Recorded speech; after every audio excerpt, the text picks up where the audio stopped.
So let's say your spouse and you have been having problems for several months. The situation in the home is very toxic. All of a sudden, you have an epiphany one day, and you recognize that there are things you have been doing that have been contributing to the issues in your marriage, and you resolve to try and fix your part of the problem to try and have a good marriage. Also, think about, what if your spouse doesn't have that same epiphany? You try and express this to them that, hey, let's work on it. Let's try and be better. You try and express those feelings to your spouse, and they don't see it the same way you do. Maybe they're constantly trying to blame you for the problems. And they haven't come to the place that you have in understanding what their part is, what their role is in the marital issues that you're having. What do you do in a situation like this? Commonly, people think to themselves that they get demotivated. They think, why does it have to be me that goes first? Why do I have to be the one to try and single-handedly solve the issues in my marriage? Two things. Firstly, life isn't fair.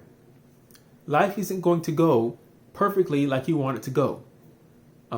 People have problems all throughout their lives, in all areas of their lives, right? People get promoted who don't deserve to get promoted. Someone deserves a promotion and someone gets it over them.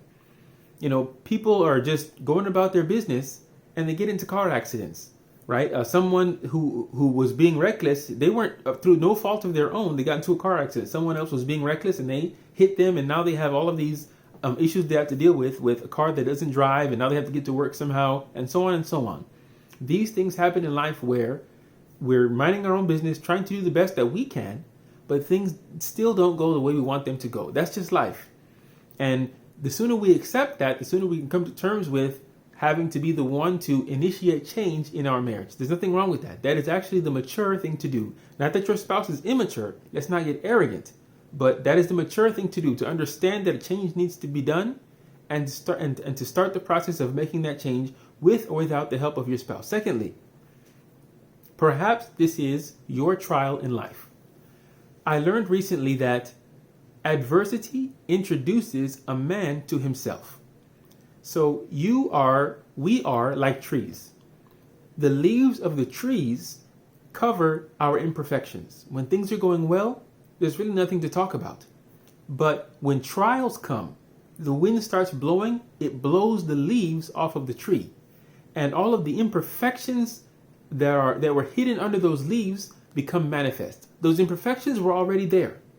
But because the trials came in our lives, then our true selves are exposed.